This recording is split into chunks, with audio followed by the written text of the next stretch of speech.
साथियों, आप सभी का हमारी युवा संसद 2024 रायका गुमटी में हार्दिक स्वागत और अभिनंदन है।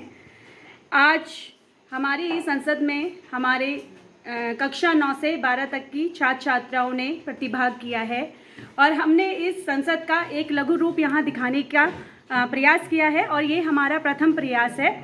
और इसमें हमने संसद के 3 भाग दिखाए हैं, जिसमें पहला भाग शपथ ग्रहण समारोह का और दूसरा भाग इसमें हमने प्रश्नकाल का दिखाने की कोशिश की है, जिसमें पक्ष और विपक्ष आपस में एक दूसरे से प्रश्न उत्तर करेंगे। और तीसरा भाग हमने इसमें दिखाने की कोशिश की है कि किस प्रकार से एक विधेयक पारित जो है संसद में किया जाता है। तो आप कुछ ही क्षण में देख पाएंगे। तो चलिए आपको ले चलते हैं। हम युवा संसद 2000 लोकसभा का सदस्य निर्वाचित हुई हूँ। ईश्वर की शपथ लेती हूँ कि सत्यनिष्ठा से प्रतिज्ञा करती हूँ कि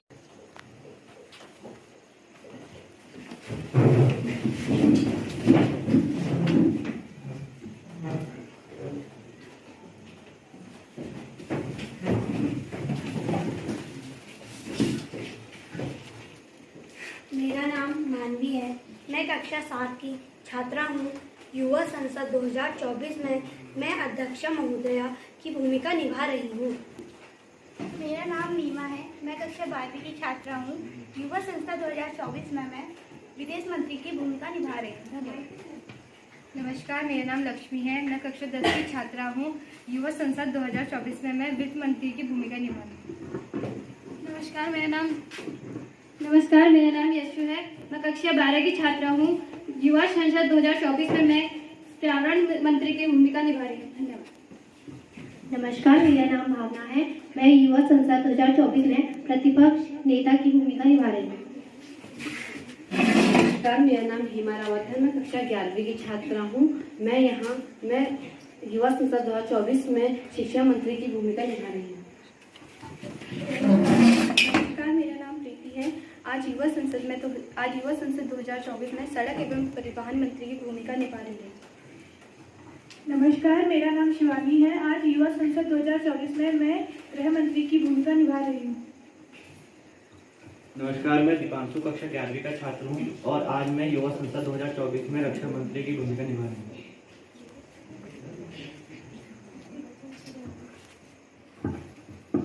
नमस्कार, मेरा नाम हरीश है। मैं कक्षा 9 का छात्र हूँ। युवा संसद 2024 में मैं प्रेस की भूमिका निभा रहा हूँ। नमस्कार, मैं देवेंद्र कक्षा 8वीं का छात्र हूँ। आज युवा संसद 2024 में मैं प्रेस की भूमिका निभा रहा हूँ। नमस्ते, मेरा नाम अंकित कोहली है। मैं कक्षा 11वीं का छात्र हूँ और मैं यहाँ युवा संसद 2024 में विपक्ष का भूमिका निभा रहा हूँ। धन्यवाद। नमस्कार, मैं रेनू कक्षा 11वीं की छात्रा हूँ। मैं युवा संसद 2024 में विपक्ष की भूमिका निभा रही हूँ। नमस्कार, मेरा नाम रोशन है। मैं कक्षा 11 का छात्र हूँ। मैं युवा संसद 2024 में विपक्षी दल की भूमिका निभा रहा हूँ। नमस्कार, मेरा नाम लक्ष्मण पटवाल है। मैं कक्षा 10 का छात्र हूँ। आज 2024 युवा संसद में मैं विपक्ष पद की भूमिका निभा रहा हूँ। धन्यवाद। नमस्कार, मेरा नाम गौरव पटवाल है। मैं कक्षा 10वीं का छात्र हूँ। युवा संसद 2024 में मैं नेता प्रतिपक्ष की भूमिका निभा रहा हूँ। नमस्कार, मेरा नाम जिया महल है। मैं कक्षा 11 की छात्र हूँ और मैं आज युवा संसद 2024 में विपक्ष दल की भूमिका निभा रही हूँ। नमस्कार, मैं भावना कक्षा 12 की छात्रा हूँ। आज 2024 युवा संसद में विपक्षी दल की भूमिका निभा रही हूँ। धन्यवाद। नमस्कार, मेरा नाम रिया है। मैं कक्षा 12वीं की छात्रा हूँ। मैं यहाँ युवा संसद 2024 में विपक्षी दल की भूमिका निभा रही हूँ। धन्यवाद।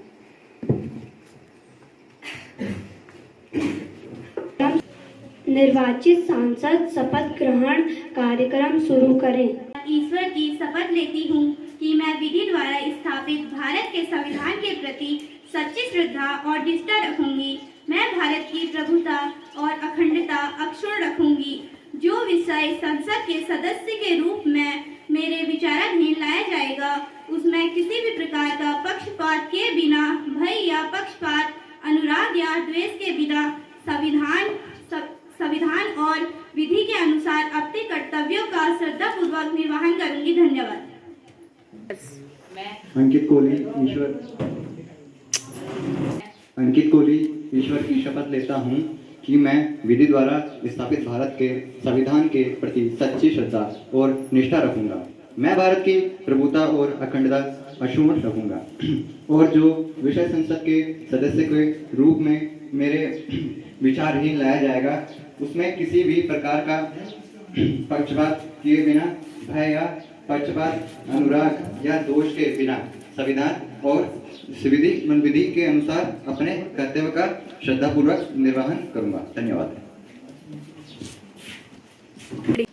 लक्ष्मण पटवाल ईश्वर की शपथ लेता हूँ कि मैं विधि द्वारा स्थापित भारत के संविधान के प्रति सच्ची श्रद्धा और निष्ठा रखूंगा। मैं भारत की प्रभुता और अखंडता अक्षुण्ण रखूंगा और जो विषय संसद के सदस्य के रूप में मेरे विचाराधीन लाया जाएगा उसमें किसी भी प्रकार का पक्षपात किए बिना, भय या पक्षपात, अनुराग या द्वेष के बिना संविधान और निधि के अनुसार अपने कर्तव्यों का श्रद्धापूर्वक निर्वहन करूंगा। धन्यवाद।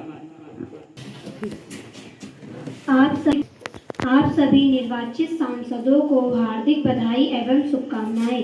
प्रश्नकाल शुरू करें। माननीय प्रतिपक्ष जी अपना प्रश्न पूछें। धन्यवाद मैम, आपने मुझे सन 2024 युवा संसद में बोलने का मौका दिया। माननीय अध्यक्ष महोदय जी, मैं आपके माध्यम से सरकार से प्रश्न पूछना चाहती हूँ कि वर्तमान में बांग्लादेश सस्ता परिवर्तन हुआ है, इससे हमारे देश और पाकिस्तान के साथ वर्तमान सरकारी क्या नीतियां हैं? धन्यवाद।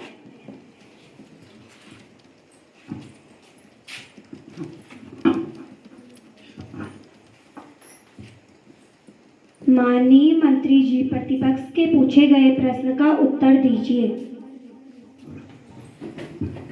धन्यवाद अध्यक्ष महोदय जी। माननीय अध्यक्ष महोदय जी, मैं आपके माध्यम से माननीय सदस्य तथा संसद को अवगत कराना चाहती हूँ कि बांग्लादेश में हुए सत्ता परिवर्तन के बाद भी उनके साथ हमारी विदेशी नीति एवं व्यापार आर्थिक किसी भी प्रकार से प्रभावित नहीं हुए हैं। तथापि पाकिस्तान के साथ सीमा विवाद तथा आतंकवादी गतिविधियों के कारण भारत सरकार द्वारा किसी भी प्रकार से कोई संबंध नहीं रखे गए हैं। महोदय, मैं संसद को यह भी अवगत कराना चाहती हूँ कि हमारे पड़ोसी देशों के साथ हमारे संबंधों में लगातार सुधार हो रहे हैं। धन्यवाद।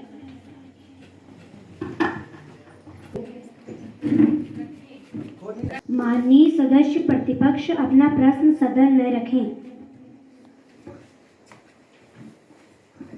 धन्यवाद अध्यक्ष महोदय, आपने मुझे युवा संसद 2024 में बोलने का मौका दिया। माननीय अध्यक्ष महोदय, मैं आपके माध्यम से माननीय मंत्री जी से महिला उत्पीड़न से संबंधित प्रश्न पूछना चाहता हूं।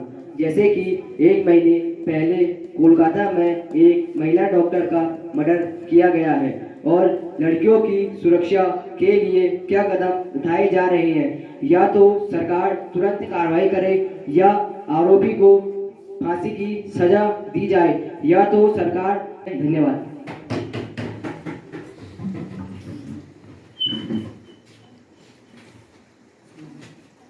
माननीय मंत्री जी प्रतिपक्ष के पूछे गए प्रश्न का उत्तर दीजिए। धन्यवाद अध्यक्ष महोदया। माननीय अध्यक्ष महोदया, मैं आपके माध्यम से संसद तथा संपूर्ण देश को अवगत कराना चाहती हूँ कि हमने महिला उत्पीड़न मामलों के लिए फास्ट ट्रैक कोर्ट का गठन किया है, जिससे दोषी को जल्द से जल्द सजा मिल सके और पीड़ित व्यक्ति को न्याय मिल सके।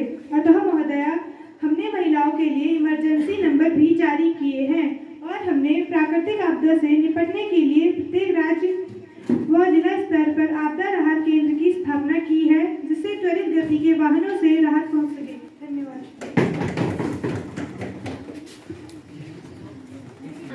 माननीय सदस्य प्रतिपक्ष अपना प्रश्न सदन में रखें। महोदया, आपने मुझे युवा संसद 2024 में बोलने का मौका दिया।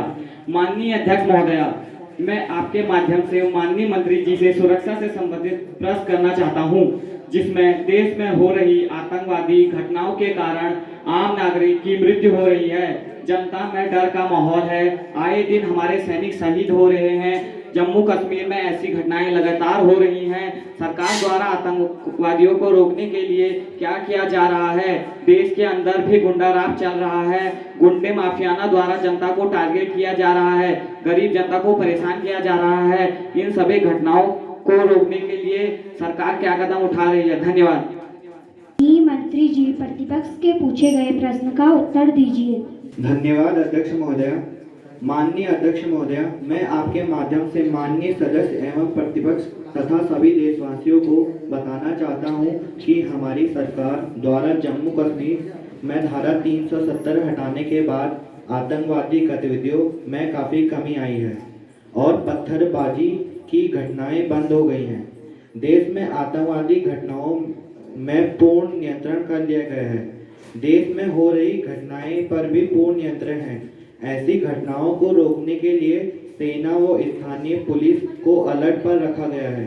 घटनाओं को रोकने के लिए सख्त से सख्त कानून बनाए गए हैं। अतः मैं इस सदन को यह भी आश्वस्त कराना चाहता हूं कि भविष्य में इस प्रकार की घटनाओं में पूर्ण रूप से नियंत्रण कर लिया जाएगा। माननीय सदस्य प्रतिपक्ष अपना प्रश्न सदन में रखें।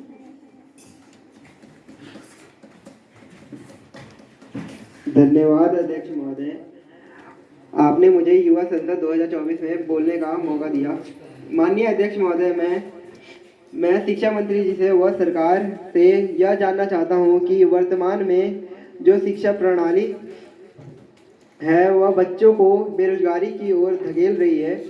उससे युवाओं को कोई रोजगार नहीं मिल रहा है। महोदय, मेरा यह भी सुझाव है कि शिक्षा को देश के अंदर पूर्ण निःशुल्क कर देना चाहिए। सभी को शिक्षा के तहत शिक्षा प्रारंभ से लेकर अंतिम शिक्षा तक पूर्ण निःशुल्क होना चाहिए। शिक्षा रोजगार परक होनी चाहिए। सरकार ने क्या नीति अपनाई है? माननीय मंत्री जी प्रतिपक्ष के पूछे गए प्रश्न का उत्तर दीजिए। धन्यवाद माननीय अध्यक्ष महोदया, मैं आपके माध्यम से माननीय सदस्य व सदन को यह अवगत कराना चाहती हूँ कि सरकार द्वारा स्कूलों में शिक्षा पूर्ण रूप से निःशुल्क दी जा रही है। साथ उच्च प्राथमिक स्तर तक निःशुल्क पौष्टिक भोजन व यूनिफॉर्म दी जा रही है। साथ ही नई शिक्षा प्रणाली के तहत अब कक्षा 9 से ही व्यावसायिक शिक्षा दी जा रही है, जिससे बेरोजगारी पर नियंत्रण लाया जा सकेगा। साथ ही विभिन्न माध्यमों से युवाओं को स्वरोजगार हेतु प्रशिक्षण किया जा रहा है। शिक्षा के क्षेत्र में बेहतर शिक्षा के लिए प्रयास किए जा रहे हैं। हमारी सरकार लगातार पूर्ण निःशुल्क शिक्षा के लिए प्रयास कर रही है। धन्यवाद। पढ़े ही रह जा रहे हैं। माननीय मंत्री जी से टैक्स के बारे में तथा जनता के कार्य के लिए क्या कदम उठाए जा रहे हैं? जनता ने आपको सरकार इसलिए चुना है। आप जनता की समस्याओं को दूर करें, महंगाई से राहत दें। धन्यवाद। माननीय मंत्री जी प्रतिपक्ष के पूछे गए प्रश्न का उत्तर दीजिए। मैं सदन को यह बताना चाहती हूँ कि वर्तमान में सरकार गरीब जनता को ध्यान में रखते हुए प्रति माह फ्री राशन व उज्ज्वल योजना के तहत फ्री गैस कनेक्शन दिया जा रहा है और पेट्रोल डीजल के दाम भी कम कर दिए गए हैं, जिससे दैनिक उपभोग की सभी वस्तुओं के दाम में कमी कर दी गई है। टैक्स स्लैब भी बढ़ा दिया है और दैनिक उपभोग की वस्तुओं को टैक्स फ्री कर दिया है और सरकार महंगाई कम करने के प्रयास कर रही है। धन्यवाद। माननीय सदस्य प्रतिपक्ष अपना प्रश्न सदन में रखें। धन्यवाद अध्यक्ष जी महोदय। धन्यवाद अध्यक्ष महोदय जी, आपने मुझे युवा संसद 2024 में प्रश्न पूछने का मौका दिया। माननीय अध्यक्ष महोदय, मेरा प्रश्न यह है कि मतलब परिवहन मंत्री से यह प्रश्न है कि ग्रामीण क्षेत्रों के लोगों का जीवन काफ़ी खतरे में डाल रखा है, जिस कारण आए दिन महोदय जी, आपने मुझे युवा संसद 2024 में प्रश्न पूछने का मौका दिया। माननीय अध्यक्ष महोदय, मैं आपके माध्यम से श्री परिवहन मंत्री जी से यह प्रश्न पूछना चाहता हूं कि हमारे संसदीय क्षेत्र अल्मोड़ा के विधानसभा क्षेत्र सल्ट में यातायात की समस्याओं ने ग्रामीण लोगों का जीवन काफ़ी खतरे में डाल रखा है, जिस कारण आए दिन दुर्घटनाएं घटित होती है और कई लोगों की जान चली जाती है। मेरा प्रश्न यह है अध्यक्ष जी सरकार द्वारा सड़क तो कई गांव में पहुंचा दी गई है, लेकिन भ्रष्टाचार होने के कारण सड़कें अधूरी और काफ़ी कच्ची बनाई जा रही है। सड़कें इतनी कच्ची और अधूरी बनाई जा रही है कि बारिश आते ही सड़कें बारिश के साथ ही बह जाती है, ताकि जनता ने इनको अपना प्रतिनिधि चुना है ताकि इनकी समस्याओं का हल कर सके, ना कि इनकी समस्या को और बढ़ाना है। पूरी ग्रामीण जनता का यह सवाल है कि जनता कहना चाहती है इनके समस्याओं का समाधान लेकर और अपने भ्रष्टाचार को नियंत्रण रखने के लिए आपने क्या कदम उठाए हैं, संसद पर बताया जाए। धन्यवाद। माननीय मंत्री जी, प्रतिपक्ष के पूछे गए प्रश्न का उत्तर दीजिए। धन्यवाद अध्यक्ष महोदय। माननीय अध्यक्ष महोदय, मैं आपके माध्यम से संसदगण को अवगत कराना चाहती हूँ कि वर्तमान समय में हमारी सरकार बनने के बाद हमने परिवहन के क्षेत्र में तीव्रता से गति की है। वर्तमान समय में आज़ादी के बाद हमने पहली बार दुर्गम क्षेत्रों तक यातायात की सुविधाओं को बढ़ाया है। आज प्रतिदिन 40 किलोमीटर सड़कों का निर्माण किया जा रहा है। साथ ही क्षतिग्रस्त सड़कों की मरम्मत व डामर का कार्य संवेदनशील है और साथ ही उत्तराखंड के क्षेत्रों में सड़क के निर्माण का कार्य संवेदनशील है। साथ ही सड़क के क्षतिग्रस्त क्षेत्रों में कच्ची सड़कों का निर्माण किया जा रहा है और जल्द ही कच्ची सड़कों में डामर का कार्य जारी किया जाएगा। धन्यवाद। माननीय सदस्य प्रतिपक्ष अपना प्रश्न सदन में रखें। धन्यवाद महोदय अध्यक्ष। माननीय अध्यक्ष महोदय, मैं आपके माध्यम से सत्ता पक्ष से व पर्यावरण मंत्री से यह जानना चाहती हूँ कि सरकार द्वारा क्या किया जा रहा है। महोदय, मैं आपके माध्यम से यह भी जानना चाहती हूँ कि सरकार ने गंगा की सफाई के लिए क्या कार्य किया है, जबकि गंगा नदी में लगातार गंदगी बढ़ती जा रही है। उसकी सफाई के लिए सरकार द्वारा कोई कार्य नहीं किया जा रहा है। साथ ही वनों को अत्यधिक नुकसान होता जा रहा है। वाहनों के लगातार प्रदूषण से भी पर्यावरण को बहुत नुकसान हो रहा है। सरकार द्वारा पर्यावरण सुरक्षा के लिए केवल बातें ही कही जाती है, जबकि सरकार द्वारा कोई भी कार्य नहीं किया जा रहा है। धन्यवाद। माननीय मंत्री जी, प्रतिपक्ष के पूछे गए प्रश्न का उत्तर दीजिए। महोदय जी, माननीय अध्यक्ष महोदय, मैं आपके माध्यम से माननीय सदस्य एवं प्रतिपक्ष को यह बताना चाहती हूँ कि सरकार द्वारा समय समय पर कानूनों के माध्यम से एवं जनता में जागरूकता फैलाकर पर्यावरण सुरक्षा को बढ़ावा दिया जा रहा है। महोदय, सभी नदियों को साफ के लिए द्वारा 5,000 करोड़ रुपए का बजट आवंटित किया गया है और लगातार नदियों की सफाई का अभियान चलाया जा रहा है। साथ ही हमारी सरकार पर्यावरण सुरक्षा के लिए प्रतिबद्ध है और जल्द ही सभी नदियों को साफ और स्वच्छ बनाया दिया जाएगा। धन्यवाद। माननीय सदस्य प्रतिपक्ष अपना प्रश्न सदन में रखें। धन्यवाद माननीय अध्यक्ष महोदया जी। माननीय अध्यक्ष महोदया, मैं आपके माध्यम से सत्ता पक्ष से यह जानना चाहती हूँ कि महिला सुरक्षा के लिए सरकार द्वारा क्या किया जा रहा है। महोदय, मैं आपके माध्यम से यह भी जानना चाहती हूँ कि महिलाओं के यौन उत्पीड़न पर उठने वाले प्रश्नों के आप क्या जवाब देना चाहेंगे। सरकार द्वारा इतने अधिनियम चलाए जाने के बाद भी देश के हर कोने से महिलाओं की असुरक्षा की सूचना मिल रही है। जैसे पश्चिम बंगाल, यूपी, अन्य राज्यों में महिला उत्पीड़न की घटनाएं पीड़ित हो रही है। ऐसी घटनाओं को रोकने के लिए सरकार द्वारा क्या प्रयास किए जा रहे हैं। सरकार द्वारा बेटी बचाओ बेटी पढ़ाओ जैसी बातें लगातार की जा रही है, लेकिन महिला सुरक्षा के लिए सरकार द्वारा कोई भी कदम नहीं उठाए जा रहे। सरकार द्वारा महिला सुरक्षा के लिए केवल बातें ही की जाती है, लेकिन कोई भी कार्य नहीं किए जाते। धन्यवाद। माननीय मंत्री जी, प्रतिपक्ष के पूछे गए प्रश्न का उत्तर दीजिए। धन्यवाद अध्यक्ष महोदया, आपने मुझे संसद 2024 में बोलने का मौका दिया। माननीय अध्यक्ष महोदया, मैं आपके माध्यम से प्रतिपक्ष एवं सदस्यगण को यह बताना चाहती हूँ कि सरकार द्वारा महिला की सुरक्षा के लिए कई सारे कानून बनाए गए हैं तथा कई सारे अधिनियम चलाए गए हैं। 2013 में निर्भया अधिनियम चलाया गया तथा महिलाओं की स्थिति को सुधारने के लिए कई सारे प्रयास भी किए गए हैं। इसके अंतर्गत बेटी बचाओ बेटी पढ़ाओ अभियान भी चलाया गया। महिलाओं की शिक्षा को बढ़ावा दिया गया है। महोदय, मैं आपके माध्यम से यह भी बताना चाहती हूँ कि हमारी सरकार द्वारा महिलाओं के लिए सख्त कानून बनाया गया है।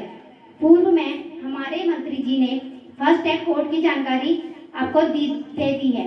भविष्य में इस प्रकार की घटनाओं पर तुरंत ही नियंत्रण किया जाएगा। धन्यवाद। माननीय मंत्री जी से आग्रह करती हूँ कि आज का प्लास्टिक नियंत्रण विधेयक सदन में प्रस्तुत करें। अध्यक्ष महोदय, इस विधेयक का उद्देश्य प्लास्टिक के उपयोग माननीय अध्यक्ष महोदय, इस विधेयक का उद्देश्य प्लास्टिक के उपयोग पर प्रतिबंध लगाना है और नियंत्रण करना है, जिससे पर्यावरण में प्लास्टिक प्रदूषण को रोका जा सके। प्रावधान: सिंगल यूज प्लास्टिक पर प्रतिबंध। सिंगल यूज प्लास्टिक के उत्पादन, बिक्री और उपयोग पर पूर्ण रूप से प्रतिबंध लगाया जाएगा। वैकल्पिक पदार्थ का उपयोग प्लास्टिक के विकल्प के रूप में बायोडिग्रेडेबल या पुनर्नवीनीकरण सामग्री को बढ़ावा देना है। प्लास्टिक अपशिष्ट प्रबंधन: प्लास्टिक कचरे के प्रभावों, प्रबंधन और पुनर्चक्रण की दिशा में नई नीतियां लागू करना है। जागरूकता अभियान: प्लास्टिक प्रदूषण के दुष्प्रभावों के बारे में जागरूकता फैलाने के लिए स्कूल, कॉलेज और समुदायों में अभियान चलाना है और इस विधेयक से प्लास्टिक प्रदूषण रोका जा सके। मुझे लगता है सभी सदस्य इसके समर्थन में वोट करेंगे। धन्यवाद।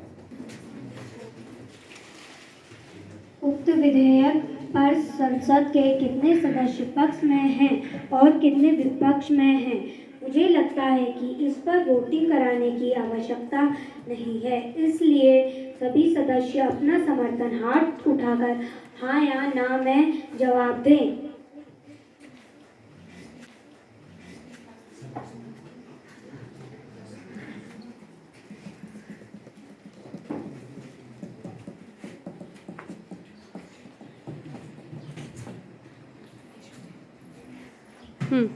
विधेयक के पक्ष में अधिक सदस्यों का समर्थन है और विधेयक पास हुआ।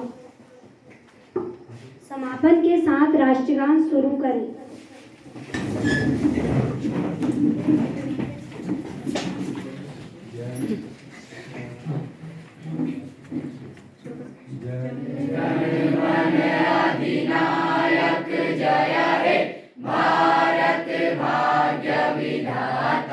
पंजाब सिंध गुजरात मराठा द्राविड़ उत्कल बंगा विंध्य हिमाचल यमुना गंगा उच्चल जलधि तरंगा। तब शुभ नामे जागे, तब शुभ आशीष मांगे, गाए तब जय गाथा जन गण मंगलदायक। जय हे भारत भाग्य विधाता, जय हे जय हे जय हे जय जय जय जय हे। युवा संसद एक ऐसा मंच है जहां युवाओं को संसदीय प्रक्रियाओं और लोकतांत्रिक प्रणाली को समझने और अनुभव करने का अवसर दिया जाता है। इसका उद्देश्य युवाओं में लोकतांत्रिक मूल्यों का प्रसार करना, राजनीतिक प्रणाली को समझना और उसे समाज, जो बच्चे हैं उनके अंदर समाज में जो आजकल क्राइम चल रहा है उनके खिलाफ बोलने का मौका देना, अवसर देना। ठीक है, आगे देखो। युवा एक ऐसा मंच है जहां युवाओं को संसदीय प्रक्रियाओं और लोकतांत्रिक प्रणाली को समझने और अनुभव करने का अवसर दिया जाता है। इसका उद्देश्य है युवाओं में लोकतांत्रिक मूल्यों का प्रसार करना, राजनीतिक जागरूकता बढ़ाना और उन्हें समाज के मुद्दों पर अपनी राय व्यक्त करने के लिए मंच प्रदान करना है। इसके कुछ उद्देश्य हैं, जैसे कि लोकतांत्रिक जागरूकता, युवाओं को लोकतंत्र और संविधान के महत्व की समझ होना, ये सबसे पहला उद्देश्य है इसका। दूसरा है राजनीतिक भागीदारी, युवाओं को राजनीति की सक्रिय रूप से भाग लेने के लिए प्रेरित करना। ठीक है, जो आजकल के हमारे युवा हैं उनको राजनीति में हम किस तरीके से भाग लेने के लिए प्रेरित कर सकते हैं, एक ये भी इसका अहम उद्देश्य है। तीसरा है नेतृत्व विकास, युवाओं में नेतृत्व क्षमता का विकास करना। चौथा है हमारा विचार विमर्श, समाज के ज्वलंत मुद्दों पर चर्चा और समाधान प्रस्तुत करने की क्षमता को बढ़ावा देना। इसी के साथ आज की संसद की कार्रवाई समाप्त के साथ संसद अनिश्चित काल के लिए स्थगित की जाती है। धन्यवाद।